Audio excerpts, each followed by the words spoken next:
माझी जन्मठेप भाग 131. हा भाग हुतात्मा मल्लप्पा धनशेट्टी यांच्या स्मरणार्थ सौ विशाखा विजय मराठे गोगटे सोलापूर यांनी प्रायोजित केला आहे. 4 ऑगस्ट 1918 लिहिलेल्या पत्राचे अंशतः भाषांतर. महाराष्ट्र प्रांतिक परिषदेने सर्व राजकीय बंदिवानांच्या मुक्ततेविषयी ठराव संमत केला हे वाचून फार आनंद झाला. गेल्या पाळीस नाशिकासही असाच महत्त्वाचा ठराव महाराष्ट्राने केला होता.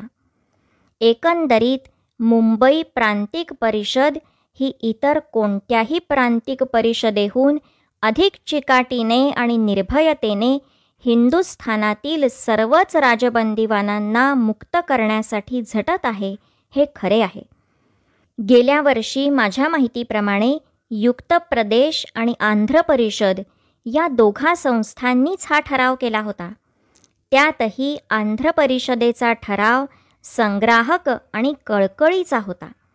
त्यावरून हे स्पष्ट होत होते की आपल्या मातृभूमीच्या मोचनार्थ बरोबर असो वा नसो, परंतु त्यास तसे करणे आपले कर्तव्य वाटताच ज्यांनी प्रामाणिकपणाची आणि निर्विवाद स्वार्थत्यागाची पराकाष्ठा करून कारागृहातून आपले जीवन झिजवीत त्या महान मोचनास आपले आयुष्य अर्पण करण्यास मागे घेतले नाही, त्यांच्याविषयी आंध्र बंधूंची अंतःकरणे समवेदनेने भरलेली आहेत. तू लिहिलेस की पत्रातून आणि मासिकातून वारंवार राजकीय बंदिवानांच्या सुटकेविषयी लेख येतात. पण मग मला हे समजत नाही की राष्ट्रीय सभेलाच म्हणजे काँग्रेसला तेवढी त्याविषयी नाव काढण्याची एवढी लाज का वाटते?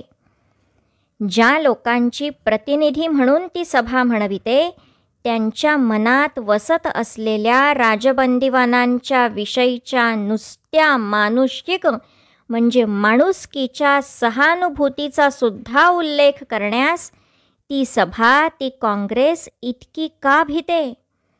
त्या राष्ट्रीय सभेने गेल्या वर्षी एक ठराव संमत केला, पण तो केवळ स्थलबद्ध राजबंदींचाच, इंटर्म्ड काय तो? त्या सभेला या गोष्टीचा विसर पडला की स्थलबद्ध लोक युद्धानंतर आपोआप सुटणारे आहेत.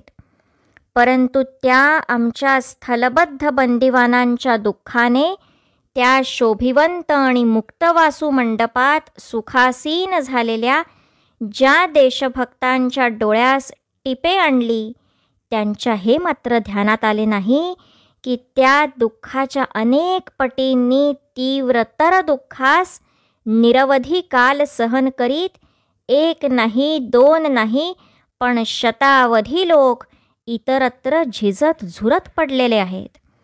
त्यांची मुक्तता आपोआप होणारी नाही. म्हणूनच ह्या प्रतिष्ठित उत्तरदायी नेत्यांनी त्यांच्याविषयीच अधिक प्रयत्न केला पाहिजे होता. प्रतिष्ठित आणि उत्तरदायी तेथेच गोम आहे. ते केवळ स्थलबद्धांविषयी बोलतात, कारण त्यांना ठाऊक आहे की ते इतके धोक्याचे नाही. परंतु ते इतर राजबंद्यांविषयी चकार शब्द काढीत नाहीत, कारण त्या योगे त्यांच्या साहेबांच्या घरी त्यांच्या प्रतिष्ठितपणास बट्टा लागण्याचा संभव आहे. राष्ट्रीय सभेचे, काँग्रेसचे मुख्य कर्तव्य म्हणजे तिच्यात पुढे पुढे करणाऱ्या मूठभर लोकांची मते प्रदर्शित करणे नसून देशातील बहुमत प्रदर्शित करणे हे होय. मग इतकी वृत्तपत्रे आणि प्रांतिक सभा राजबंदिवानांची मुक्तता करा म्हणून मागणी करीत असता, ह्या राष्ट्रसभेच्या पुढाऱ्यातीलच काही पुढाऱ्यांवर जेव्हा कारागृहात सडत पडण्याचा प्रसंग आला, तेव्हा राष्ट्रसभेने आणि ज्या लोकांसाठी ते झडले आणि पाशात पडले त्यांनी त्यांच्या दुःखाचा नामनिर्देश करणे हे त्यांचे कर्तव्य होय अशी स्वतःच अपेक्षा केली असता, आणि विशेषतः आयरिश, बोअर, ऑस्ट्रियन इत्यादी लोकांनी आपापल्या देशातील राजबंदिवानांच्या मुक्ततेची उघड चळवळ करून ती मुक्तता करवली असता राष्ट्रीय म्हणविणाऱ्या सभेने मात्र आपल्या हिंदी राजबंद्यांविषयी चकार शब्द काढण्यास भ्यावे हे अत्यंत अनुचित होय. राष्ट्रसभेला, काँग्रेसला तसे करणे आता भागच पाडले पाहिजे. जर काही म्हाताऱ्या कोताऱ्यांच्या अंगास कापरे भरत असेल तर त्यांनी हवे तर ठरावाच्या बैठकीस उपस्थित राहू नये. ह्या थोड्या प्रतिष्ठितांस धीर नाही म्हणून सर्व राष्ट्राने ह्या अपराधी मुग्धतेचे पाप डोक्यावर काय म्हणून घ्यावे. अशा प्रकारचे ठराव करताना सुद्धा 1-2 गोष्टींविषयी फार सावधता ठेवली पाहिजे. पुष्कळ पत्रे राजबंदीवानांविषयी लिहिताना त्या सोयीस्कर शब्दाचा उपयोग अशा संदिग्धपणे करतात की त्यात नक्की कोणाचा अंतर्भाव केलेला आहे हे सरकारास तर काय पण लोकांसही समजू नये. कधी त्याचा अर्थ स्थलबद्ध बंदी, तर कधी स्थानांतरित, तर कधी निर्वासित, पण अगदी स्पष्टपणे उल्लेख करून राजकीय कार्यात दंडित झालेल्या सर्व बंदिवानांचा अंतर्भाव त्या शब्दात क्वचितच केलेला असतो. गेल्या पाळीला मी तुला लिहिलेच होते की बानरॉलनी देखील आयरिश राजबंदी सोडताना जे व्यक्तिविषयक अपराधासाठी दंडित नाहीत त्या राजबंदीवानांना सोडले म्हणून त्यांचे भिन्नत्व दाखविण्याचा धूर्तपणा केला होता. आता त्या सद्गृहस्थास माहीत होते की मताभिलाषी स्त्रिया अशा वैयक्तिक अपराधासाठीच दंडित झालेल्या होत्या, परंतु त्यास युद्ध सुरू होताच सोडण्यात आले. मग बानरलॉच्या हातात तो वैयक्तिक अपराध हा शब्द आताच त्यांच्या खऱ्या हेतूस झाकणारी ढाल का व्हावी आणि त्या दंडित शब्दास हिंदी पुढाऱ्यांनीच एवढे का भ्यावे. बोधा मुख्य प्रधान आहेत आणि रेडमंड पार्लमेंटातील एका कॉन्स्टिट्यूशनल पक्षाचे अध्वर्यू आहेत. तरी सरकारविरुद्ध सशस्त्र बंड करणाऱ्या आणि त्याच्या विपक्षीय असलेल्या राजबंदीवानांसही त्यांनी सोडले, परंतु राष्ट्रीय सभेच्या पुढाऱ्यास मात्र आपण प्रतिष्ठित अशा बंडखोरांची नावे सुद्धा कशी उच्चारावी म्हणून धाक बसला आहे. नगरच्या वेशीशी भीक मागणाऱ्या भिकाऱ्यास नगराच्या अध्यक्षपणाच्या आणि नगरशेटांच्या पेक्षाही आपल्या प्रतिष्ठितपणाची आणि उत्तरदायित्वाची अधिक जाणीव आहे. तेव्हा यापुढे ठरावातून आणि लेखातून राजकीय बंदिवान ह्या शब्दाची अशी व्याख्या असावी की तीत क्रांतिकारकांसह सर्व राजबंदीवानांचा समावेश व्हावा. जे कोणी, मग ते दंडित असोत वा विचाराधीन अंडर ट्रायल असोत वा स्थलबद्ध असोत, ते वैयक्तिक आक्रमणासाठी किंवा सार्वत्रिक बंडासाठी, वास्तविक मला या भिन्नत्वशून्य प्रभेदाचा अर्थच कळत नाही, पण अपराधी ठरलेले असोत, पण जे शुद्ध आणि निर्भेळ अशा राजकीय हेतूने प्रेरित होऊन झुंजत होते ते राजकीय बंदिवान होत. हीच त्या शब्दाची खरी व्याख्या आहे. वैयक्तिक शब्दात आणि राजकीय ह्या शब्दात मुख्य प्रभेद हा त्या कृत्यावरून पडत नसून त्या कृत्यामागे असलेल्या हेतूवरून पडत असतो. हेतू ही मुख्य कसोटी होय.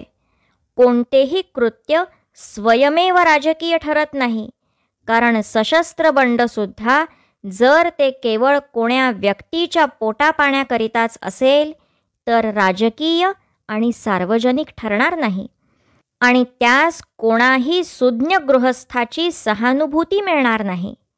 तो केवळ एक थोरला दरोडाच होईल. अर्थात त्या व्यक्तीच्या पोटाचा प्रश्न हा कोण्या एका सार्वजनिक अधिकाराचे रक्षणासाठी चाललेल्या लढ्यात निमित्तमात्र पुढे केलेला असेल तर ती गोष्ट निराळी. ठगातील ज्या टोळ्या नुसत्या स्वार्थी लूटमार करीत फिरत त्यांनी लढाया दिल्या म्हणूनच केवळ त्या राजकीय वा सार्वजनिक स्वरूपाच्या ठरत नाहीत, परंतु मतवाल्या स्त्रियांपैकी मुख्य प्रधानाला एका एकरी चाबुकाने झोडपणारी आणि प्रत्यक्ष आग लावीत फिरणारी स्त्रीसुद्धा सरकारने राजकीय म्हणूनच मानली, कारण त्यांची कृत्ये जरी व्यक्तिविशेषांवर आघात करणारी असून सार्वत्रिक किंवा उघड युद्धाची नव्हती, तरी त्यांच्या त्या वैयक्तिक झुंजीचा हेतू स्वतःचा सूड उगवणे किंवा स्वार्थ साधणे हा नसून कोणत्या तरी सार्वजनिक कल्याणासाठी कार्यासाठी झटणे हा होता. साधन दुष्ट किंबहुना दंडनीय आणि पापीही असू शकेल वा नसेल, परंतु कृत्याचे नैतिकत्व त्या कृत्यास प्रेरक होणाऱ्या हेतूत असते. तो हेतू राष्ट्रीय असेल तर ते कृत्य राजकीयच ठरले पाहिजे. हे सर्व विवरण मी इतक्या प्रमुखपणे यासाठी केले आहे की जर क्वचित राजक्षमा देण्यात आली, यद्यपि राजबंदीवानास अशी राजक्षमा देण्यात येण्याविषयी मला फारशी आशा नाही, तर राजबंदीवान कोणास म्हणावे याची स्पष्ट व्याख्या न झाल्यामुळे सरकारास कोणाची तरी अन्याय्य प्रभेद करून राजबंदीवानांतील अनेकास ते राजबंदी नव्हतेच असे म्हणण्याची आणि म्हणून राजक्षमेत त्यांचा अंतर्भाव न करण्याची संधी मिळण्याचा संभव आहे. एतदर्थ तू सर्व प्रमुख लेखकांच्या ही गोष्ट दृष्टीस एव्हापासून आणावी आणि सर्वांनी सर्व राजबंदीवानांस सोडण्याची चळवळ हाती घ्यावी. याविषयी राष्ट्रीय सभेच्या काँग्रेसच्या विषय निर्वाचक मंडळांती तरी काही चर्चा होते की नाही, आणि कोणते प्रस्ताव इतर सभातून संमत होतात, त्यात सर्व राजबंदीवानांना सोडण्याची मागणी असते का आपली काही स्थलबद्धांविषयीच असते ते स्पष्टपणे कळवीत जावे. लेखक स्वातंत्र्यवीर सावरकर. वाचन गीता चारुचंद्र उपासनी. सावरकर वाङ्मयाधिकार श्री सात्यकी अशोक सावरकर.